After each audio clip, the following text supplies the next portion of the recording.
পেয়েছি যেটা আমি আপনাদের মধ্যে একজনকে দেব। আমি 100 জন সাবস্ক্রাইবারকে এখানে 4টে এক্সট্রিম চ্যালেঞ্জ কমপ্লিট করার জন্য এনেছি। যে শেষ পর্যন্ত থাকবে সে এই আইল্যান্ডটা জিতে নেবে। প্রথম চ্যালেঞ্জটা খুবই সহজ। যে 50 জন নিজের মশালকে প্রথম জ্বালাবে তারা সামনের দিকে এগিয়ে যাবে। শুরু করো। আমি এত চেষ্টা করছি তাও এটা জ্বলছেই না। এটা অত সহজ নয়, এত সহজে যেতে যাবে না। কারণ কি আইল্যান্ডটা চাই না?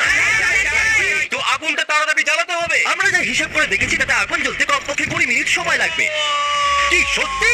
ওয়াও 20 মিনিট বলতে আমি বলতে চাইছিলাম 1 মিনিট। Thank you fire God. নিজের নৌকার কাছে চলে যাও। কি দারুণ ব্যাপার, আমি তো জিতেই ছাড়বো। এই সবুজ রংটা একদম সবুজ নোটের মতো। এটা এক্ষুনি চলে যাবে। ও মাই গড, আমি চলে গেল। তো আগুন জ্বালিয়ে ফেলেছি। আমি করতে পেরেছি। ওই শিপটা দেখছো তারিক? হ্যাঁ। ওটা চ্যালেঞ্জ নাম্বার 2 যেখানে আমরা ছোট্ট স্কুইড গেম সেটআপ করেছি। আর ওই পাইরেট শিপটা দেখছো? হ্যাঁ। ওটা চ্যালেঞ্জ নাম্বার